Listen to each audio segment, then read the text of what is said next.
The Galactic War Council convened in the obsidian chamber of the Citadel, floating above the shattered remains of Kepler 442b. 7 species sat around the holographic table, their faces grave with defeat. The Crythian swarm had decimated half the galaxy in 3 standard cycles, and no weapon, no strategy had slowed their advance. Commander Zekthor of the Viridian Empire gestured at the tactical display with his 4 crystalline arms. We have lost the outer rim. The swarm adapts to every countermeasure within hours. At this rate, the core worlds have 60 rotations before. The chamber doors exploded inward. A figure strode through the smoke, bipedal and lean, wearing armor patched with materials from a dozen different worlds. The delegates recoiled. Some reached for weapons. Others simply stared in disbelief. "That's impossible," whispered Ambassador Lyra of the Aquili Collective. "Humans have been extinct for 2 centuries." The human removed her helmet, revealing weathered brown skin and eyes that had seen too many battles. "Not extinct," she said, her voice carrying the weight of survival itself.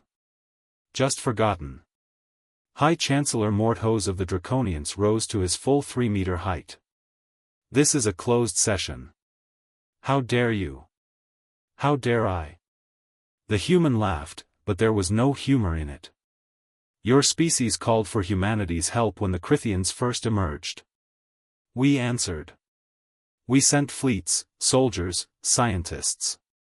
And when the swarm adapted to your technology and turned on our colonies, you sealed the wormholes. You left us to die." Silence gripped the chamber. "But humans don't die easily," she continued, approaching the table. "We survived. We evolved. And we watched you make the same mistakes we warned you about 200 years ago." Zekthor's crystals dimmed with shame. What would you have us do?" The human activated her wrist device. A new hologram materialized, swarm ships converging on a gravitational anomaly near a black hole. "The Crythians adapt to technology, yes. But they can't adapt to physics. You've been fighting them with lasers and antimatter. Predictable." She zoomed in on the anomaly. "We've spent 2 centuries learning to weaponize spacetime itself." Ambassador Lyra leaned forward, her feathers rippling with hope. "You can stop them?" "No," the human said bluntly. "But we can teach you how. We've already begun evacuating civilians from the core worlds through hidden routes. But we need your fleets to execute the gravity trap. 1 shot. If you trust us." The counselors exchanged uncertain glances.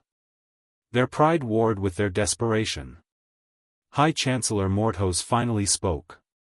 "Why help us? After what we did?" The human met his gaze without flinching.